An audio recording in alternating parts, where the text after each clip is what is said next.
Patuloy ang pagkontrol sa tumagas na pipeline ng Petron sa karagatan ng Bacolod. Sabado nung nadiskubring tumagas ang pipeline na nasa ilalim ng dagat. Nangangamba naman ang ilang residente na baka maapektuhan ang kanilang kalusugan at kabuhayan. May report si Rida Reyes.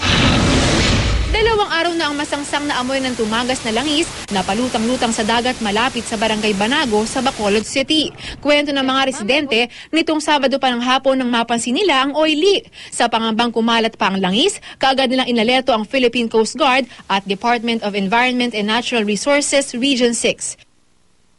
Sa isinagawang underwater survey, napag-alamang nagmula ang tumagas na langis sa underwater submarine pipeline na pag-aari ng kumpanyang Petron Corporation. Nagka-oil leak daw sa kasagsagan ng transfer operations ng krudo mula sa naturang pipeline na nakadugtong sa barko ng contracted shipper nitong MT Emilio Jacinto.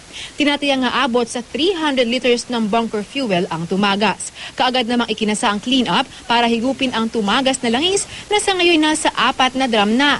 Naglagay na rin ng oil spill booms para mapigilan ang paggalat pa ng langis sa dagat. Kinumpirma naman ng Petron ang oil leak.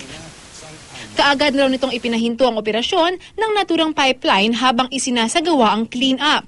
Tiniyak din ng kumpanya na bagamat under control na ang sitwasyon, magdamagan pa rin silang magbabantay para matiyak na di nakakalat pa ang langis sa dagat. Bahagya namang nakahinga ng malalim ang mga residenteng naninirahan sa paligid ng pinangyarihan ng oil leak. Sa kabila nito, di pa rin daw tuluyang maalis ang kanilang pangamba sa posibleng idulot ng oil leak di lang sa kanilang kalusugan kundi maging sa kanilang kabuhayan. Rida Reyes, GMA News.